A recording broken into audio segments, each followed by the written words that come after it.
بنو جربو کے علاقے میں جا خیمہ زن ہوئی۔ اس نے مالک بن نویرہ کو بلا کر کہا کہ وہ مدینہ پر حملہ کرنا چاہتی ہے۔ اگر تم اپنے قبیلے کو میرے لشکر میں شامل کر دو تو ہم مسلمانوں کو ہمیشہ کے لیے ختم کر سکتے ہیں۔ سجا نے کہا، تمہیں معلوم ہوگا کہ میں بنو جربو میں سے ہوں۔ خدا کی قسم، مالک بن نویرہ نے کہا، میں تمہارا دست راست بن جاؤں گا، لیکن ایک شرط ہے جو دراصل ہماری ضرورت ہے۔ تم دیکھ رہی ہو کہ بنو تمیم کے قبیلوں میں دشمنی پیدا ہو چکی ہے۔ ان سب کو مصالحت کی دعوت دے کر انہیں مدینہ پر حملہ کے لیے تیار کریں گے۔ اگر یہ مصالحت پر آمادہ نہ ہوئے تو ہم انہیں تباہ و برباد کر دیں گے۔ اگر تم نے انہیں ختم نہ کیا تو یہ سب مل کر تمہارے خلاف ہو جائیں گے۔ ان میں مدینہ کے وفادار بھی ہیں، انہوں نے کچے دل سے اسلام قبول کر لیا ہے۔ مالک بن نویرہ کی خواہش یہ تھی کہ سجا کے لشکر کو ساتھ ملا کر بنی تمیم کے مسلمانوں کو اور اپنے دیگر مخالفین کو ختم کیا جائے۔ سجا مالک بن نویرہ کے مردانہ حسن و جلال سے متاثر ہو گئی تھی۔ اس نے مالک کی بات فوراً مان لی۔ دونوں نے تمام قبیلوں کے سرداروں کو مصالحت کے پیغامات بھیجے۔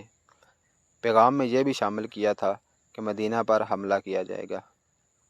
صرف ایک قبیلے کا سردار وقی بن مالک تھا جس نے ان سے مصالحت قبول کر لی، باقی تمام قبیلوں نے انکار کر دیا۔ اس کے نتیجے میں سجا، مالک اور وقی کے متحدہ لشکر نے دوسرے قبیلوں پر حملہ کر دیا۔ بڑی خون ریز لڑائیاں لڑی جانے لگیں۔ بنو تمیم جو سخاوت، مہمان نوازی اور زبان کی چاشنی کے لیے مشہور تھے، ایک دوسرے کے لیے وحشی اور درندے بن گئے۔ بستیاں اجڑ گئیں، خون بہہ گیا، لاشیں بکھر گئیں۔ لیلا کو اپنے دروازے پر عورتوں کی آہ و بکا سنائی دی۔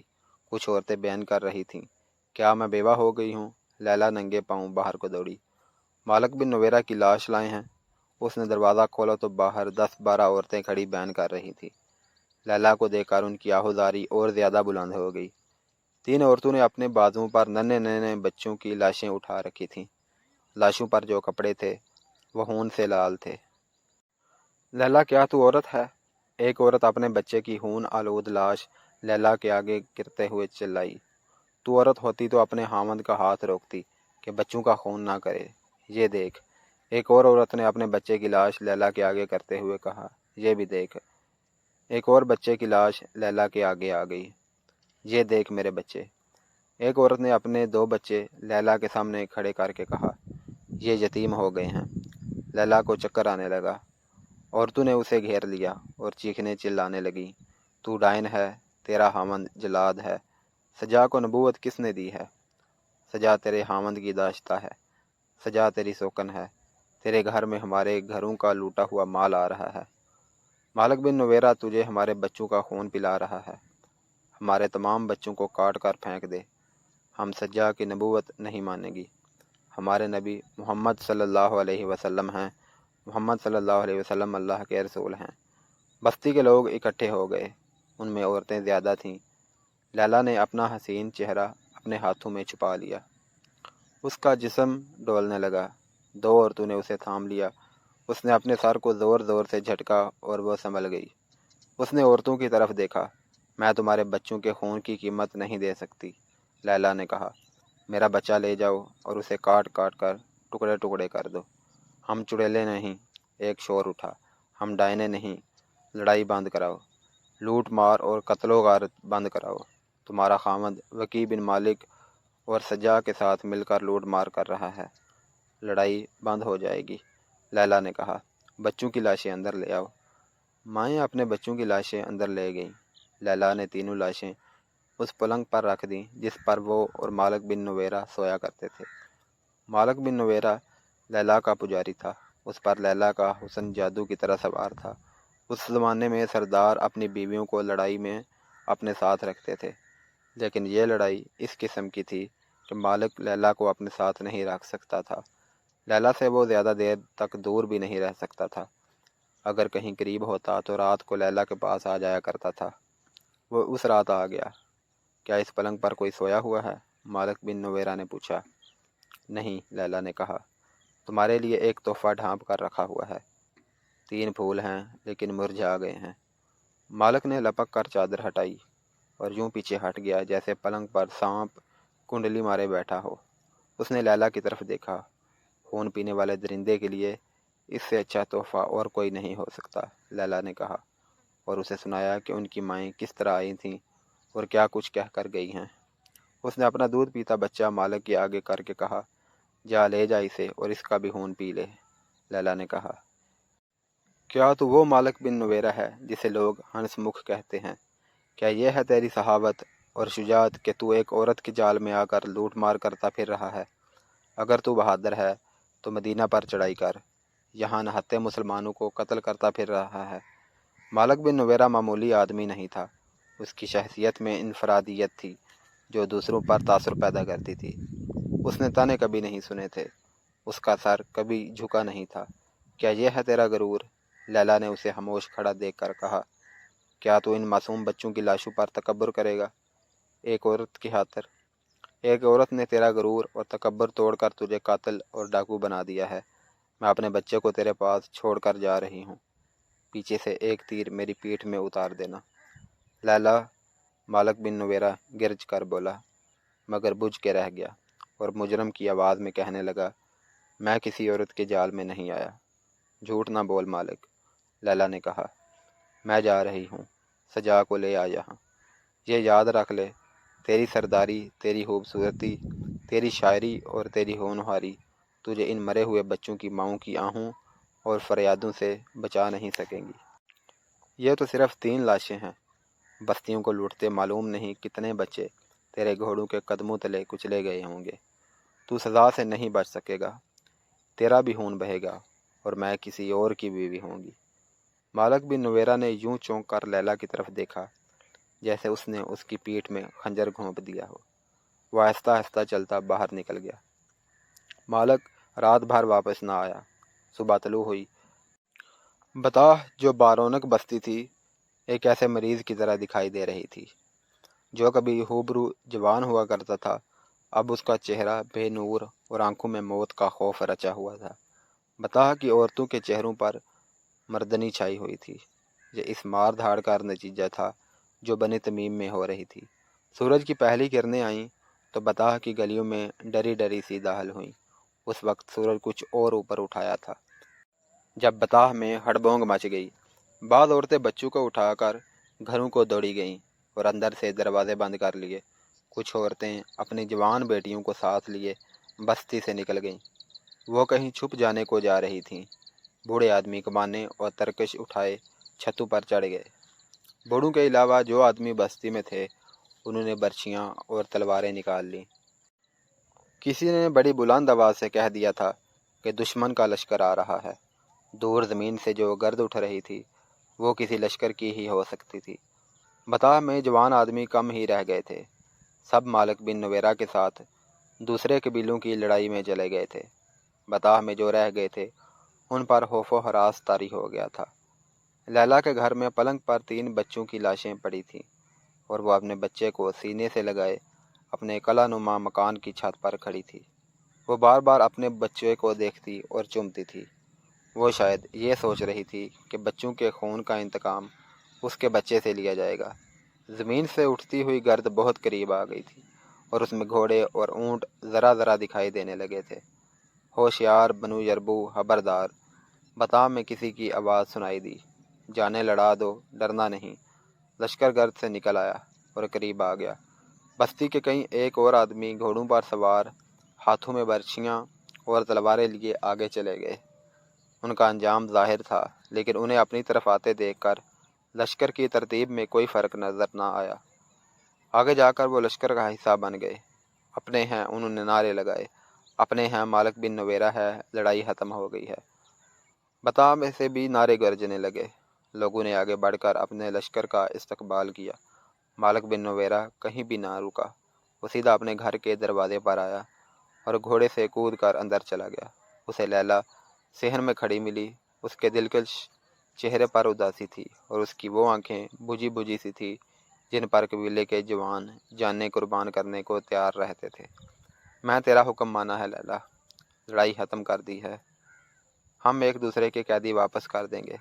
میں نے سجا سے تعلق توڑ لیا ہے، اس پھول سے چہرے سے اداسی دھو ڈالو۔ لیلا اداس بیٹھی رہی۔ مالک نے اسے بہلانے کی بہت کوشش کی لیکن لیلا کا چہرہ بجھا ہی رہا۔ میرے دل پر ایک خوف بیٹھ گیا ہے، لیلا نے کہا۔ کیسا خوف؟ مالک نے پوچھا۔ کس کا خوف؟ سزا کا، لیلا نے کہا۔ انتقام کا۔ سجا اکیلی رہ گئی ہے۔ وکی بن مالک نے بھی اس کا ساتھ چھوڑ دیا تھا۔